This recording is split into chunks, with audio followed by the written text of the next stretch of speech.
I've been transmigrated into a post-apocalyptic freeze novel. For 3 straight nights, I've been intimate with my wife until dawn. On the 3rd day, she brought her white moonlight back to the house, slapped a divorce agreement on my desk, and declared, "Ethan, I gave you 3 full days.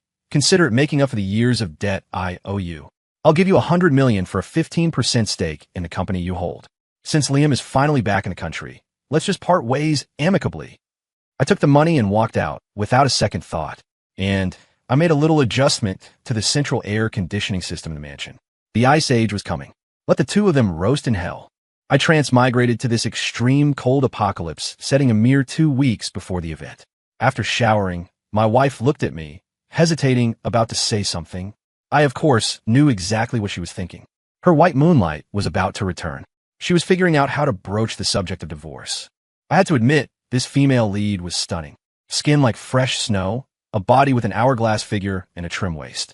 The original host had been married to her for 3 years and never even managed to sleep with her. It would be a waste to divorce her like this. I cut her off first. "Jessica, I know your white moonlight is coming back in a few days. Are you planning on asking for a divorce?" Jessica's face instantly flushed with panic. Her eyes darted away, avoiding my gaze. "Ethan," I put on a look of deep injury.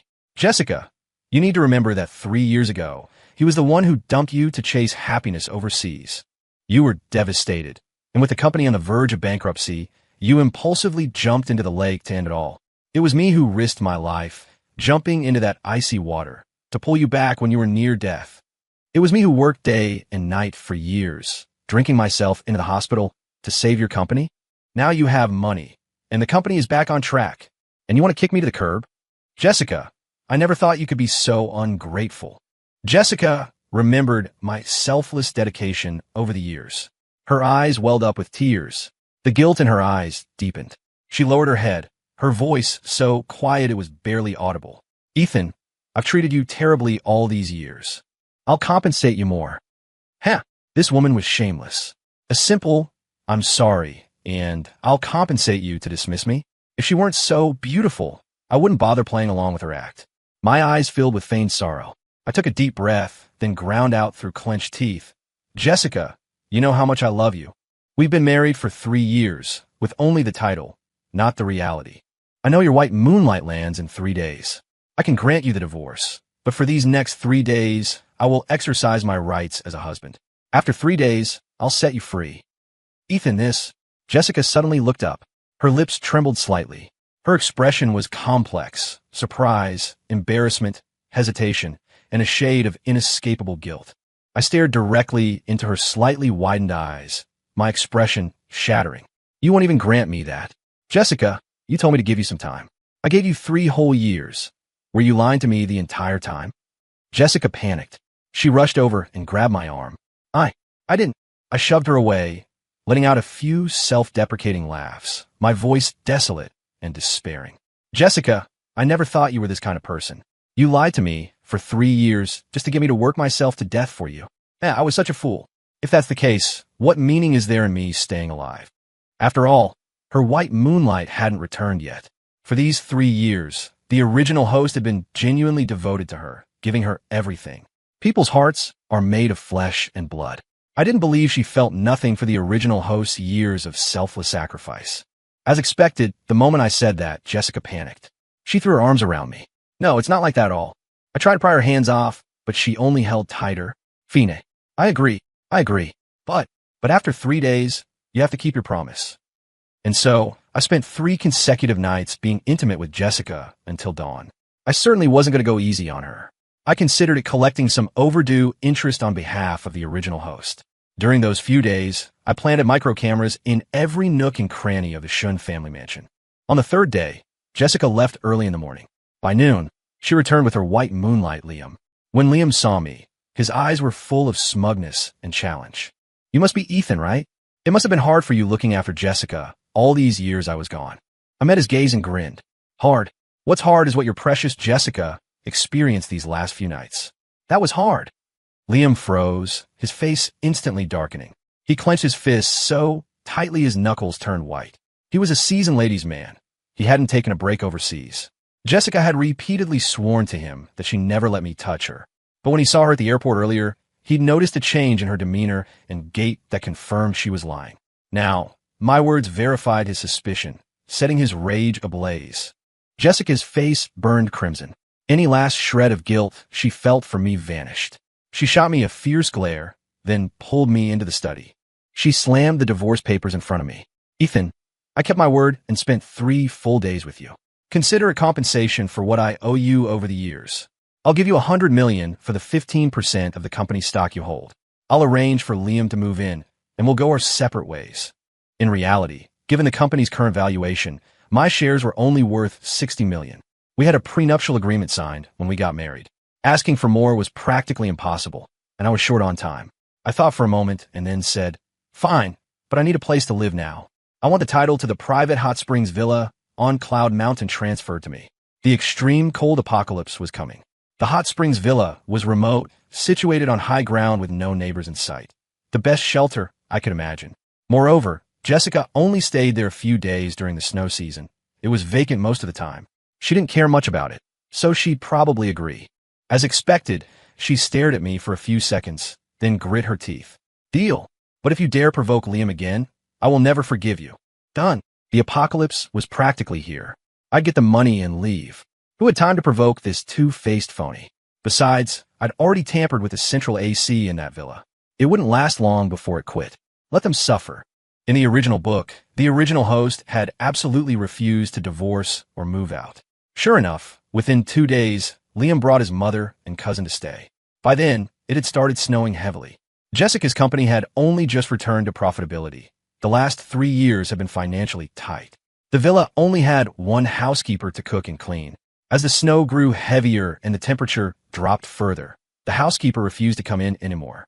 The original host, that useless deadbeat, became a free, live-in nanny, responsible for feeding and caring for everyone. It didn't stop there. Liam, that sanctimonious jerk, would occasionally slap himself and then falsely accuse the original host of hitting him. The host could never defend himself and became the family's punching bag, suffering constant abuse and being slapped around in turns. By then, the outside temperature had plummeted to minus 80 degrees Fahrenheit. The food in the villa was running out quickly. To conserve rations, not only did they starve the host, but they also threw him out to scavenge for supplies. The host, battered and starved, hadn't walked far before collapsing, freezing to death outside. That same day, once the money was wired and the transfer paperwork was complete, I immediately drove to the hot springs villa. Then I called in the construction crew to convert the outdoor hot springs into an indoor facility. All building materials were replaced with the highest grade, insulated, nanotech materials. All windows were swapped for bulletproof, multi-layered vacuum glass. The walls were retrofitted with concealed insulation layers. It would be impossible to break in from the outside. I installed 2 fireplaces indoors for wood-burning heat. I used the excuse of building a top-tier winter retreat villa, ordering the construction crew to work around the clock and paying them double for the rush job. These workers were all hired from out of town. When the extreme cold apocalypse struck, they wouldn't be able to find their way back to seek refuge here anyway. For the next few days, I switched to buying mode. This book was still being serialized. The plot after the original host's death hadn't been updated. Since it wasn't specified how long the extreme cold apocalypse would last, I decided to be prepared for anything. I contacted suppliers directly and started hoarding supplies in bulk. I bought a whole metric ton of rice alone, edible oils, various canned fruits, instant noodles, hot pot ingredients, condiments, fresh vegetables, dehydrated vegetables, frozen beef, lamb, pork, chicken, duck, and fish. It filled 2 massive semi-trucks. These supplies completely filled the entire basement, which I had reinforced again. Then I bought 20 extra thick comforters, 50 sets of everything. Down jackets, thermal underwear, warm socks, and boots. I specifically purchased a complete set of professional extreme cold protection gear, sealed cold weather suits, insulated gloves, windproof face masks, and professional-grade thermal boots. 4 daily necessities: shampoo, body wash, towels, bath towels, and paper towels were stocked for over 2 years' worth of use. At the same time, I bought 10 diesel generators, fuel, solar panels, and batteries, enough to last several years. After setting all that up, I purchased all kinds of medicines, creating a miniature medical bay. I also outfitted a small library. Additionally, I bought 50 cell phones, 50 laptops, and 500 power banks. Before the phones and laptops were delivered, I had them preloaded, per my instructions, with various movies, TV series, and novels. I also stocked up on various fitness equipment, converting one room into a gym. As a final thought, I bought a huge assortment of cigarettes and alcohol, 100 cases each of beer, red wine, liquor, and whiskey, plus a massive quantity of bottled water. For security, all these items were purchased from the next county over and delivered here. Once everything was set up, only 2 days remained before the extreme cold apocalypse. The temperature was already starting to drop, and flecks of snow were drifting from the sky. I stood on the second-floor balcony of the villa, looking out at the barren, withered landscape, a scene of desolate bleakness. Suddenly, I remembered another character from the book, the original host's childhood sweetheart, Wendy Chun. Ethan and Wendy grew up together in the same orphanage. When they were little, Wendy was timid and small, often bullied by the other kids. Ethan couldn't stand it, rushing in to fight the group, even though he was always outnumbered and ended up bruised and battered. But he stubbornly stood in front of Wendy, wiping her tears and pressing the hard-won candy he'd been saving into her palm. "Don't be scared, Wendy, I'm here." That young, tender yet incredibly firm promise was the only light in Wendy's bleak childhood. When they reached the age of first crushes, Wendy secretly wished to stay with her brother Ethan forever. However, Ethan had always seen her as just a little sister. That year, Ethan rescued Jessica from the icy lake and fell hopelessly in love with her. Jessica, in a fit of pique, agreed to marry Ethan. Ethan, ignoring Wendy's desperate pleas, resolutely moved into the Shun family as a live-in son-in-law. Wendy cried all night. She fell ill the next day. On the second day, lying in bed, Wendy tearfully deleted all of Ethan's contact information, vanishing completely from his world.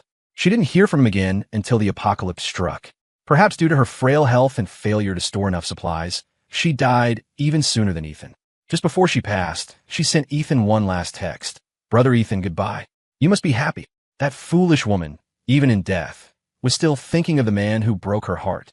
With 2 days left until the full outbreak of the extreme cold apocalypse, the snow had already begun to fall, but transportation hadn't been cut off yet. An idea began to burn wildly in my mind, an idea that could never be extinguished. I immediately grabbed my phone and dialed Wendy's number, but she hung up after more than a dozen attempts. That girl really held a grudge. 3 years and she hadn't gotten over it. I had to contact everyone the original host had ever known to get Wendy's current address from one of her close girlfriends. To thank her, I told her everything about the extreme cold apocalypse, repeatedly stressing that she needed to hoard supplies and stay warm. Whether she believed it or not was her business. I didn't hesitate. I immediately got in the car and drove over. She lived in an old apartment complex on the west side of the city. She had become a web novelist and rarely went out. I heard she wasn't doing well. I knocked on the door, which was plastered with flyers, for a long time, but no one answered. "Wendy, are you there? Open the door." I started dialing her phone again. Just then, a cool voice spoke from behind me. "Something wrong?" She stood there with a stern face, her eyes slightly red, carrying newly purchased groceries. I turned around, grabbed her arm, and said with a touch of urgency in my voice, "Wendy, listen to me. I don't have time to explain everything. You need to come with me right now." "Ethan, by what right do you think I, Wendy, would still listen to you?" Her voice was laced with mockery as she yanked her arm free. "What's our relationship? You're married now. Why are you looking for me?" Wendy's voice held a trace of anger and deep-seated grievance. Her eyes grew redder, but she stubbornly held her head high, refusing to let the tears fall. I didn't have time to explain. In the middle of her gasp, I picked her up and carried her away. What are you doing? Put me down." She kept hitting my back with her small fists. Seeing I was ignoring her, she bit my shoulder hard. I winced in pain and slapped her shapely rear. "Stop messing around. I already divorced Jessica." Hearing that, Wendy stiffened instantly. I felt 2 warm liquids flow down my neck. She wrapped her arms tightly around my neck. "Brother Ethan, you always just bully me." Without another word, I tossed her into the car. Then, I took her shopping for a massive supply of feminine hygiene products. She blushed crimson, watching me load entire boxes of sanitary pads into the trunk, giving me an increasingly strange look. I had to steel myself and briefly explain the extreme cold apocalypse to her. While she didn't fully believe me, she cooperated fully, helping me buy a lot of underwear, cosmetics, and skincare products. When she walked into the Hot Springs villa and saw the mountains of supplies stacked high, she was stunned into silence. When he slowly walked up to the towering pile of rice and flour, reached out, and touched it. Then, she looked at the neatly stacked cans and liquor on the other side, murmuring, "Brother Ethan, did the divorce really push you over the edge?" "Wendy, I'm not kidding. You'll see in 2 days. I walked to the window and slowly pulled back the heavy curtain. Outside, the sky was dull gray. The light snow had turned into a heavy blizzard. Look at this. The mountain roads will be completely blocked within a day max. I had to admit, Wendy's cooking was excellent. The dinner she made was amazing. I found her even more appealing now. In fact, Wendy's looks surpassed Jessica's, and her figure was hotter, but she didn't bother with makeup and wore heavy clothes, so her radiance was hidden. After dinner, I lounged on the sofa flipping through the Shun family surveillance footage. What I saw shocked me speechless. Jessica had cooked dinner herself? It seemed the housekeeper hadn't come that day. The original host and Jessica had been married for 3 years, and even when the housekeeper was absent, the host always cooked. Jessica, that pampered young lady, had never stepped foot in the kitchen. It seemed the white moonlight charm was strong indeed. The dinner wasn't harmonious either. Liam's mother picked at her food, her expression sour, clearly not enjoying the dishes. Liam's cousin, dressed provocatively, was taking photos all over the villa and posting them to her Instagram feed. During the meal, she kept rubbing her leg against Liam's thigh under the table. I grinned. Interesting. So this is the cousin who's actually his secret girlfriend. This family made Jessica look like an outsider. After dinner, Liam went into Jessica's room, intending to get fresh. But Jessica pushed him away. Liam, stop it. My divorce cooling-off period isn't over yet. Give me a little more time. Liam froze, a trace of resentment flashing in his eyes, but he quickly adopted an aggrieved look. Jessica, I was too impatient. Don't worry. No matter how long it takes, I'll wait for you. Liam left the master bedroom and muttered a curse under his breath before pushing open the door to the secret girlfriend's room. Jessica sat on the bed, feeling unsettled. She realized that after being intimate with me for those 3 days, she had unexpectedly developed a strange aversion to Liam touching her. A gust of cold wind slipped through a gap in the window, making her shiver deeply. She wrapped her quilt tighter, trying to close the window, but found it impossible no matter how hard she tried. I smirked at the monitor. When I left, I hadn't just tampered with the central AC. I'd done the same to the doors and windows. They wouldn't seal properly. The extreme cold apocalypse was coming. How long could they last in a house full of leaks? The next day, the snow intensified and the temperature dropped to minus 20 degrees Fahrenheit. Many people realized something was wrong and started rushing out to buy supplies. But they didn't buy much. Some stocked up for a week, and even those who liked to hoard only got about a month's worth. It wouldn't make much difference. On the third day, the temperature suddenly plummeted to minus 45 degrees Fahrenheit, the lowest ever recorded in the South. I opened my eyes to a world of white. Posts and videos about the apocalypse suddenly flooded the internet. One thread quickly shot to the top of the trending list. A girl claiming to be reborn warned that this extreme cold apocalypse would last a whole year, with temperatures hitting a low of minus 80 degrees Fahrenheit. She warned that transportation would shut down and cities would be buried in snow, urging everyone to stock up immediately. Most of the comments mocked her. Desperate for clout, aren't you? Reborn? Read too many novels. Minus 80 degrees? You actually dare to say that. At least proofread your fake news next time. Reported, you're welcome. At Haitian Police Department. Of course, the few neutral or believing users were quickly drowned out by the mockery. Some extreme netizens even sent death threats to her family.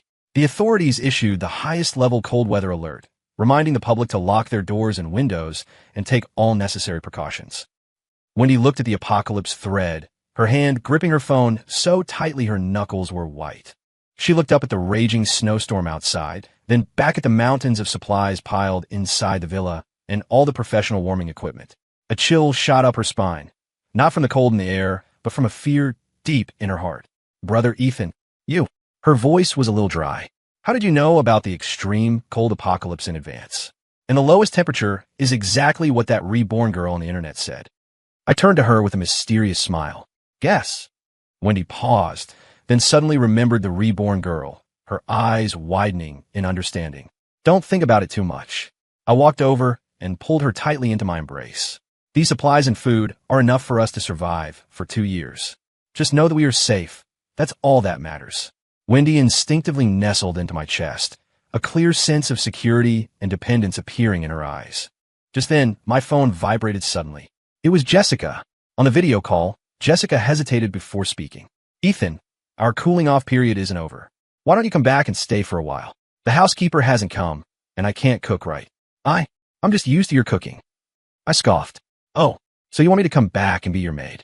How can you say something so shameless? Didn't Liam and his family move in? If you can't do it, why don't you ask them to? What? You don't want to impose? Jessica immediately grew agitated. They're guests. How could I ask them to cook? I cursed her as a lunatic and was about to hang up when Liam's mother's sharp, grating voice came through the speaker. Jessica, what is this slop you call dinner? Is this even edible?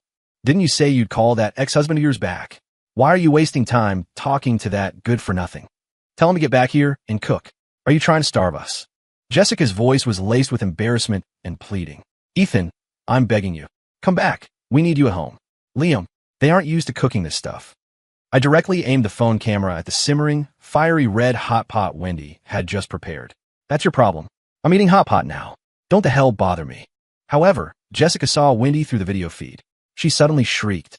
Ethan, year. Jessica's voice was so sharp, it almost ruptured my eardrums. How is she at your place? Wendy, you actually brought her to the Hot Springs Villa. Jessica's face was distorted with disbelief and rage, all vestiges of her former composure and elegance gone. I deliberately zoomed the phone camera in, making sure the bubbling, oily red broth, the thinly sliced beef and lamb, the lively shrimp, and the fresh vegetables were clearly visible. Simultaneously, with my other arm, I naturally drew Wendy into my embrace. What's wrong? I'm divorced now. Who I choose to be with is none of your business, ex-wife. Besides, you're allowed to bring your white moonlight home, but I'm not allowed to bring mine. I grinned wider. Let me reintroduce my current life partner, my new girlfriend, Wendy. And her cooking? Naturally, it's 100 times better than yours, you lying tramp. Wendy leaned happily into my chest, flashing a gentle yet shy smile at the camera, her voice soft and sweet. Brother Ethan, the shrimp is ready. Let me peel some for you. That brother Ethan made me feel a flush of warmth. Jessica was furious. She gritted her teeth so hard her whole body shook. Liam leaned in, saw the young, beautiful Wendy on the screen, and a look of intense jealousy flashed in his eyes. Ethan, are you even a man? You just divorced her, and you're already rushing to find a replacement? I gave him a sarcastic reply. How can I compare to you? I hadn't even signed the divorce papers with Jessica, and you were already moving in shamelessly. And now you've brought your whole family, complete with your secret cousin, to live off my ex-wife's house. I don't look up to anyone right now, except you. Forget it. I wish your family happiness. I won't disturb you anymore. Hearing that, Liam immediately panicked. His face turned bright red. He glanced at Jessica's angry face and hurriedly tried to cover up. What secret cousin? She's my real cousin. Jessica, you don't listen to him talking nonsense. I didn't bother with any more nonsense. I didn't want to deal with their messy drama. So I simply hung up. I looked down with a smile at Wendy in my arms. Wendy, be honest. Were you deliberately trying to piss Jessica off just now? Wendy looked up, her eyes blinking rapidly, a sly smile playing on her lips. Of course. Seeing her face contorted with anger, I remembered how she stole you away from me back then, acting all superior and looking down on me. This time, I finally got my revenge. I burst out laughing. I let her go, and we happily tucked into the hot pot, thoroughly enjoying the meal in the warm, lively atmosphere. When we were mostly done, I turned to Wendy with a serious expression. Wendy, I was wrong. I treated you badly before. I won't let you suffer any injustice in the future. I said this on behalf of the original host. Wendy was a good girl. She deserved to be treated with kindness. Wendy's delicate body trembled. Tears immediately streamed down her face. She threw herself into my arms and began to cry loudly. For the next few days, the temperature continued to drop, quickly approaching minus 60 degrees Fahrenheit. The entire internet went crazy. More and more people started believing the apocalypse theories and rushed out to grab supplies. But by then, transportation was already breaking down. Many people with weak constitutions collapsed shortly after going out and never got back up. Reports of supermarkets being looted and smashed emerged from everywhere. Order dissolved into chaos. Wendy and I began a sweet cohabitation. We spent our time sipping wine, soaking in the hot springs, and eating hot pot and barbecue. When she was writing, I went to the gym. At night, we occasionally practiced mutual cultivation. The girl became increasingly clingy. Whenever she was free, she demanded hugs and kisses. Life couldn't have been sweeter or more comfortable. On the 8th day of the extreme cold apocalypse, I finished my workout and, bored, opened the security monitor. I happened to see a scene that left me completely dumbfounded. Jessica was being held down by the Liam family, slapped repeatedly in turns. This delighted me. I quickly checked the monitor's cache. It turned out that ever since I exposed the cousin as a secret girlfriend, the two women had become increasingly hostile toward each other, constantly sniping. This secret girlfriend deliberately tumbled down the stairs, bloodying her head, to frame Jessica for pushing her. Jessica exploded in anger, rushed over, and slapped the girl hard out of spite. Now Liam's family erupted. Jessica's mother, who had disliked Jessica for days, rushed over and slapped Jessica twice. "You want to die, you tramp. You're just used goods after a divorce. Did you really think you were still Samaris?" Jessica instantly regretted her actions, realizing she had brought wolves into her home. She glared, shoving Mrs. Liam hard. "Mrs." Liam stumbled back, falling on her rear with a loud thud. "You dare rebel. This bitch dared to hit me. Liam, look at this shrew. Mister." Liam stepped forward and slapped Jessica twice. Liam's face turned ashen. He stopped pretending, stepped forward, and delivered a vicious slap to Jessica's face. The force was so great it knocked Jessica to the ground. "Jessica, how long are you going to keep making trouble? Apologize to my mother right now." Liam pointed at her and roared. Jessica covered her swollen, red face, looking at Liam in disbelief. The man she had yearned for, the man she divorced him for, was now raising his hand against her. Tears instantly flooded Jessica's eyes, mixing with regret and anger. "Liam, you hit me. You hit me for them. This is my shunned family home. Everything you eat and use belongs to me. You pack of ungrateful wolves, get out. If you don't leave right now, I'll call the police." As she pulled out her phone, Liam snatched it and smashed it to pieces. Jessica was an idiot. It was minus 60 degrees outside, and the temperature was still dropping. Society had collapsed. Transportation was paralyzed. No one was even dealing with the frozen corpses on the streets. Even if she called the police, the cops probably weren't coming. Trying to kick them out was a pipe dream. "Yours." Liam's cousin, no, his secret girlfriend now, leaned against Liam, a mocking look on her face. "Jessica, you can't say that. You love brother Liam so much. Aren't his family your family too? Can't you just be more magnanimous and not keep track of everything so clearly?" "Exactly. It seems your Shin family has absolutely no manners." "Mister," Liam chimed in, looking at Jessica with disappointment. "You're just a divorced, used piece of merchandise. It's your Shun family's blessing that my son would even have you. Now, get up and go cook. Are you trying to starve us?" Jessica looked at the hideous faces of the Liam family and was filled with crushing regret. Her whole heart poured out for them hadn't earned gratitude and love, but naked greed and calculation. Jessica's tears dropped one by one. She roughly wiped the blood from the corner of her mouth and struggled to get up. "Mrs." Liam wasn't satisfied yet and rushed over to kick her twice more. "You walking disaster. All you do is cry. Hurry up and go cook. Or today, I'll have Liam throw you out." Jessica looked utterly despairing. In the end, she gritted her teeth and went to cook. "Mrs." Liam stood coldly nearby, supervising, worried she might poison the food, throwing in a cold, sarcastic remark every so often. Watching this, I felt an indescribable sense of satisfaction. This treacherous woman deserved her fate. It was all her own doing. Watching this monitor was way more entertaining than binge-watching a show. I simply cast the surveillance feed to the main screen in the living room, treating it like a live broadcast. Perhaps due to the extreme cold, the picture was blurry and lagging. A week later, the temperature continued to fall, reaching minus 70 degrees Fahrenheit. Liam and his secret girlfriend had taken over Jessica's master bedroom, kicking her out to the downstairs servants' quarters. The doors and windows of the Shin mansion were leaking air, and the central AC was dead. Food was nearly gone. Now, each of them only got half a bowl of thin porridge a day, so hungry they were seeing stars. They could only bite down hard and struggle through. Everyone huddled in thick quilts for warmth, shivering uncontrollably. The Liam's activity over the past few days consisted of eating, sleeping, and playing Go, and that Go was naturally Jessica. Jessica had been beaten black and blue and still had to serve this entire family. She had been nursing a belly full of resentment. That day, when he was pan-searing steaks, they sizzled noisily, perfectly seared with a crispy exterior and a tender, fragrant interior that made the air rich with aroma. Soft music played in the Hot Springs Villa's dining room, a stark contrast to the roaring blizzard outside.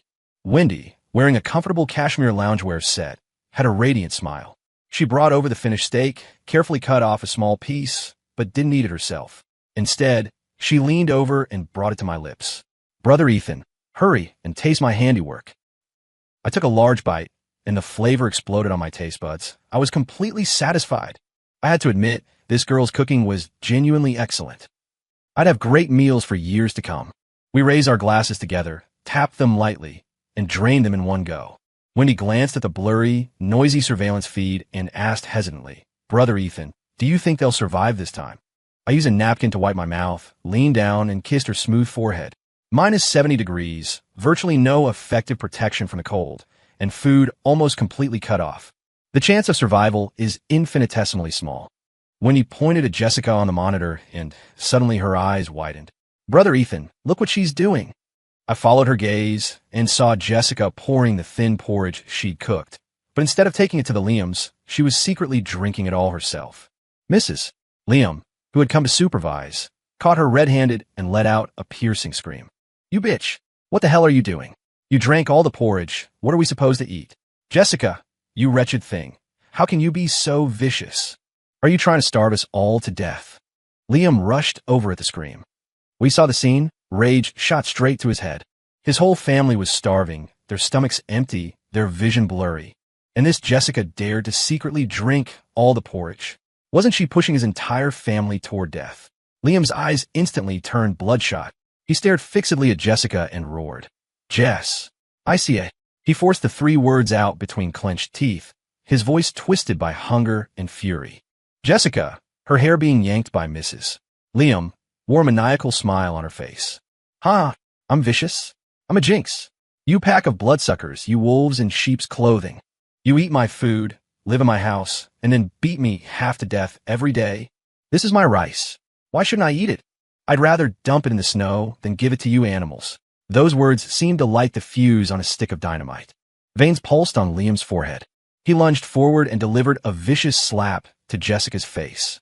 Jessica's head snapped violently to the side, her cheek visibly swelling and reddening. "Hit her. Beat this vicious slut to death." "Mrs. Liam shrieked, shoving her hard.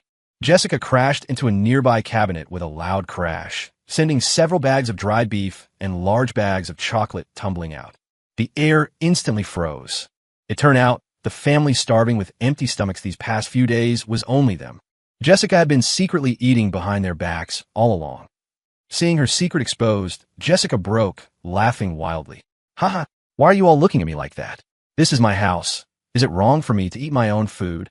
Should I starve to death along with you pack of ingrates?" That statement seemed to completely burn away the Liam family's rationality. The 4 of them exchanged a look, seeing the towering rage and viciousness in each other's eyes. Liam struck first, grabbing Jessica's hair and forcibly dragging her toward the 2nd floor. Fine. Since you're inviting death, don't blame us for being merciless. Mr. and Mrs. Liam quickly pitched in to help. Let go of me. You animals. Liam, when you were in college, you owed millions in gambling debts, and I paid them off for you. When you found out my family was bankrupt, you couldn't wait to cut ties and went overseas without looking back. You only started apologizing to me over the years because you heard my family was slowly recovering, right? You bastard. So you were lying to me the whole time. I hope you die a terrible death. The heavy snow had already flooded the 1st floor. It was impossible to open the doors now. They dragged Jessica to the 2nd floor, threw open a window, and tossed her right out, then quickly shut the window. That window cut off the Liam's indistinct cursing, and it also completely severed her only chance of getting back inside. Lying in the snowdrift, Jessica was completely devoid of hope. In college, Liam had been smooth-tongued and knew how to charm people.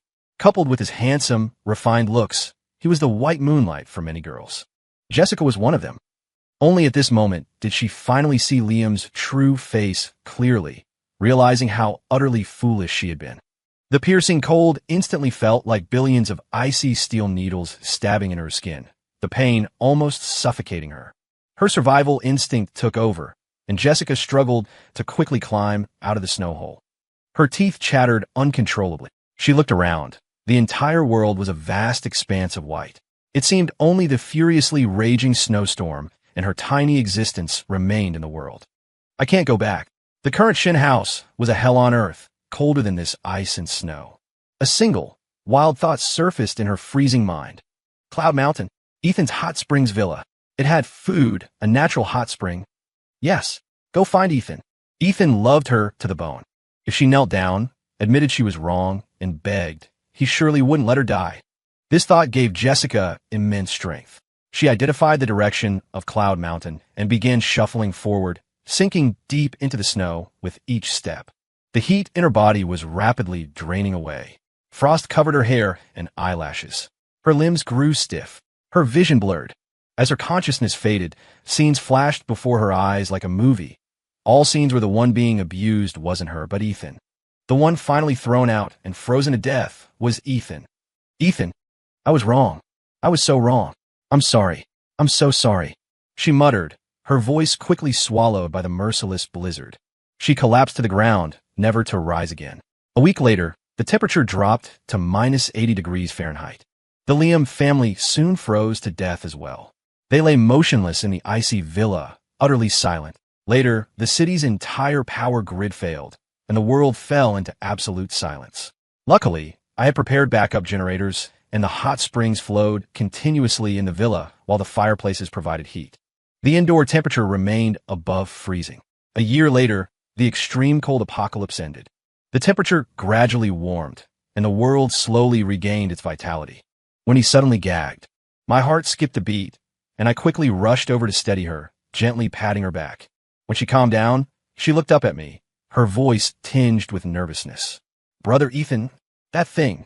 It seems like it's been over 2 months since my period." I was stunned for a second, and a surge of pure ecstasy, like an electric current, shot through my entire body. I hugged her tightly, the feeling of happiness spreading from the depths of my heart. Just then, a line of helicopters roared past overhead. Story end, yeah.